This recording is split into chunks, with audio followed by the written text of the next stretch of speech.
지역이긴 하지만 경주 원도심의 고도 제한이 크게 완화되자 경주 시민들이 환영하고 있습니다. 현장의 생생한 반응을 취재했습니다. 포항시가 관광 활성화를 위한 중장기 종합계획을 처음으로 수립해 발표했습니다. 포항의 관광 인프라를 획기적으로 개선하는 사업들이 여럿 포함되어 있습니다. 여러분 안녕하십니까? 포항 MBC 뉴스입니다. 경주의 40년 묵은 수건이 또 하나 해결됐습니다. 천북 희망농원 철거 합의에 이어 일부 도심지 건축물 높이 제한이 기존 20m에서 36m로 완화됐는데요. 고도 제한에 묶여 엄두를 내지 못했던 열악한 도심 주거지의 재건축이 원활해질 전망입니다. 김기영 기자가 보도합니다. 경주 북천과 서천 넘어 황성동과 용강동, 현곡면에는 20층 이상 아파트가 가능한 반면 문화재가 산재한 구도심은 5층 미만 건축물뿐입니다. 가끔 경주를 방문하는 관광객은 고즈넉하고 편안할지 모르지만 살고 있는 시민에게는 원망의 대상입니다. 이런 구도심 주민에게 반가운 소식이 전해졌습니다. 경상북도 도시계획위원회가 해묵은 민원을 받아들여 고도를 일부 완화하는 도시관리계획 변경안을 심의 의결했습니다. 경주터미널에서 황성대교까지 서천과 경주세무서에서 경주여고까지 북천을 따라 100만 7천 제곱미터 구역이 현행 20 또는 25m인 높이 제한이 36m로 완화돼 12층 정도의 건물 신축이 가능하게 됐습니다. 성건동의 3층짜리 이 아파트는 무려 40년 세월과 역대 최강인 규모 5.8의 지진까지 견디는 동안 깨지고 사갔습니다. 하루하루 불안하게 살아왔던 주민들은 이번 조치에 환호성을 터뜨립니다. 저도 나이가 70인데 죽기 전에 새 집 한 번 지어가 살고 싶은 게 원입니다. 주민들은 재건축 기대에 한껏 부풀었습니다. 한 700세대 정도 이미 도장을 다 받고 서명을 하고 지금 재개발을 준비를 하고 있고 지금 오늘도 건축회사 두 군데에서 문의가 왔고 토함산 아래 구정동도 마찬가지 고분군 주변을 제외하고 120만 제곱미터가 15m에서 36m로 상향됐습니다. 다만 경주읍성과 삼낭사지 당간지주 등 문화재 인접지역은 하향됐는데 이는 문화재 보호법에서 정하고 있는 현상 변경 허용 기준 높이를 반영한 것입니다. 읍성 주변 지역에 25m에서 20m로 조정된 것은 새로운 제약을 가하는 것이 아니고 원래 문화재 현상 변경 기준에 있던 내용을 도시계획에 반영한 사항이 되겠습니다. 예. 이번 조치가 자칫 경주다움을 훼손하는 결과로 이어지지 않도록 무분별한 개발은 경계해야겠습니다. MBC 뉴스 김기영입니다. 포항지진특별법 일부 개정 법률안이 오늘 국무회의에서 의결돼 11월 중 국회에 제출될 예정입니다. 법률 개정으로 주민들이 요구했던 100% 피해구제 지원을 위한 법적 근거와 피해 주민의 권리 보호를 위한 손해배상 청구권 소멸시효 특례가 마련됐습니다. 포항지진 피해에 대한 손해배상 청구권 소멸시효가 3년에서 5년으로 연장됐으며 피해구제 결정에 이의가 있으면 30일 이내 재심의 신청이 가능해졌습니다. 경북 지역에서 오늘 0시 기준 코로나19 확진자가 9명 늘어나면서 지난 열흘 동안 모두 80명이 추가로 확진됐습니다. 특히 영주에서 지난 21일 1명을 시작으로 22일 2명, 어제 6명 등 모두 9명이 확진됐고 오늘 오전 기준 또다시 확진자 가족 1명이 추가로 양성 판정을 받았습니다. 김천에서도 김천대 관련 접촉자의 확진이 잇따르면서 지금까지 모두 13명이 확진됐습니다. 포항시가 해양문화관광도시 도약을 위한 중장기 종합계획을 처음으로 수립해 발표했습니다. 2억 원의 용역으로 계획을 수립했는데 기존의 단기 계획에 비해 참신하고 구체적인 사업 계획이 다수 포함되어 있습니다. 이규설 기자가 정리했습니다. 화려한 불꽃이 빼곡히 수놓은 포항 영일만의 밤은 찬란합니다. 하지만 불꽃이 사라지면 사람들은 썰물처럼 이곳을 떠나버립니다. 감성에 취해 오래도록 밤바다의 정취를 만끽하고 싶지만 포항에는 그런 장소가 충분치 않습니다. 이번에 공개된 포항관광 마스터 플랜에는 태국 방콕에 루프탑 공간 활용을 벤치마킹하고 바다에 대형 유람선을 띄워 야간 볼거리를 제공하는 방안이 제시되어 있습니다. 관광객이 오래 머물 수 있는 포항을 만들기 위해서입니다. 해상 케이블카가 완공이 되면은 바다나 공중에서 바라보는 우리 시의 모습이 이제 굉장히 아름다울 것입니다. 눈여겨볼 대목은 더 있습니다. 바로 포항 오션 시어터 조성 사업인데 포항 영일대와 송도를 잇는 동빙대교 앞 13,000여 제곱미터 터에 1,200석 규모의 극장을 짓겠다는 계획입니다. 라이언킹 전용 극장으로 명성을 떨치고 있는 독일 함부르크항의 뮤지컬 전용 극장을 참고한 아이디어입니다. 이 밖에도 포항운하 주변의 경관을 개선하는 포항운하 어트랙션 사업과 상생의 손으로 유명한 호미곶 해맞이 광장에 여름에는 워터슬라이드, 겨울에는 아이스링크를 설치하는 사업도 있습니다. 칠포와 월포, 화진, 용안리 해수욕장에는 각기 다른 색을 입혀 국내 최초의 테마형 컬러 비치를 조성할 계획입니다. 이런 10대 역점 사업을 포함해 2030 포항관광 발전을 위한 주요 사업은 모두 27가지. 기존의 계획보다 훨씬 더 다양해지고 구체화됐습니다. 중장기 기본 계획이 수립되었다는 자체가 정말 큰 의미를 가질 수 있습니다. 그리고 그런 마스터 플랜을 수립했다는 자체는 포항시가 국내 관광을 넘어서 세계적인 관광 도시로 발돋움할 수 있는 이런 계획을 실현시키기 위해 필요한 비용은 줄잡아 4,900억 원.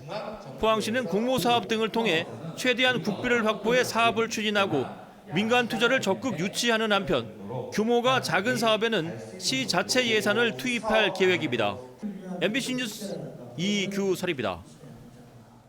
앞으로 포항 형산강 유역에서 낚시와 야영, 취사 행위가 모두 금지됩니다. 포항시는 경주 경계에서 바다와 닿는 곳까지 형산강 9.5km 모든 구간을 낚시 금지 지역으로 경주 경계에서 연일대교 인근까지 5.2km 구간은 야영 취사 금지 지역으로 정했습니다. 형산강 야외 물놀이장 일대 200m 구간과 연일대교 인근에서 바다와 닿는 곳까지는 야영 취사를 허용하기로 했습니다. 올해까지 계도 기간을 거쳐 내년 1월부터 단속에 나설 계획으로 적발되면 300만 원 이하의 과태료를 부과할 예정입니다. 김해 신공항을 사실상 백지화로 받아들이고 가덕도 신공항을 밀어붙이고 있는 여야 정치권이 이번에는 대구 경북 달래기에 나섰습니다. 대구 경북 통합신공항에도 국비를 지원하도록 특별법을 만들어 가덕도 신공항 특별법과 같이 처리하겠다는 겁니다. 윤태호 기자가 취재했습니다. 국민의힘 주호영 원내대표는 부산 의원들이 가덕도 신공항 특별법을 독단적으로 발의한 것을 두고 부산시장 보궐선거를 앞두고 국민의힘을 분열시키려는 더불어민주당의 전략에 휘말린 거라며 반발했습니다. 김수삼 위원장도 백지화나 폐기는 한 번도 생각해 본 적이 없다. 김해 신공항을 못 쓴다고 한 적이 없다고 말하고 있습니다. 주 원내대표와 달리 가덕도 신공항을 검토해야 한다며 대립각을 세웠던 김종인 비상대책위원장이 돌연 입장을 바꿔 정부를 비판하고 나서면서 국민의힘 내부도 새로운 국면을 맞고 있습니다. 혼란을 빠뜨려놨는데 정부 스스로가 지금 총리실에서 발표한 그 내용도 뭐가 정확한 건지 지금 알 길이 없어요. 정부가 명확한 태도를 갖다가 먼저 천명하는 것이 가장 순서라고 나는 생각을 해요. 당 지도부가 잘못된 검증과 정부 책임론으로 방향을 틀자 국민의힘 부산 지역 국회의원들도 한 발 물러서는 분위기입니다. 국민의힘 하태경 부산시당 위원장은 대구 경북 통합신공항도 특별법을 만들어 가덕도 신공항 특별법과 함께 추진하는 것에 긍정적인 입장을 나타냈습니다. 이보다 앞서 더불어민주당 이낙연 당대표도 통합신공항 특별법을 같이 만들면 좋겠다고 말해 대구 경북의 화난 민심을 다독이고 있습니다. 국민의힘 대구 경북 의원들은 이런 변화를 긍정적으로 받아들이면서 정부를 더욱 압박하는 동시에 통합신공항을 살리는 데 주력할 계획입니다. 지금 단기적으로는 뭐 백지화의 근거가 없는 거 아니냐. 그럼에도 불구하고 정부가 또 막무가내로 뭐 이렇게 나갈 때는 또 우리가 또 그에 맞춰서 얘기할 수 있는 것도 우리가 준비해야 되지 않느냐. 이런 가운데 김상훈, 송원석, 김희국 의원 등 지역 의원들이 소속된 국회 국토교통위원회가 김현미 국토교통부 장관을 상대로 긴급 현안 질의에 나섭니다. 김해 신공항 백지화 논란에 대한 질문이 쏟아질 것으로 보이는데 그동안 공식 석상에서 입장을 내지 않았던 국토부 장관의 입에서 어떤 말이 나올지 주목됩니다. MBC 뉴스 윤태호입니다. 최근 포항에서 코로나19 관련 가짜뉴스가 퍼지고 있어 포항시가 엄정 대응하기로 했습니다. 포항에서는 소독을 마치고 여러 달이 지나 정상 영업하고 있는 업체에 대해 코로나 확진자가 다녀가 영업을 중단했다는 내용의 가짜뉴스가 SNS를 통해 확산되고 있습니다. 시는 가짜뉴스가 시민의 불안감을 키우고 소상공인들의 영업에 지장을 준다고 판단해 경찰에 수사를 의뢰하는 등 강하게 대처하기로 했습니다. 코로나19 확산으로 대면 교육이 어려워지자 포스코는 청년 구직자 취업 지원 교육에 가상현실 기술을 도입했습니다. 청년 구직자 취업 지원 교육은 포스코 협력사나 중소기업 취업을 희망하는 청년 구직자를 대상으로 두세 달 동안 실무 기술을 교육한 뒤 채용을 연계하는 프로그램입니다.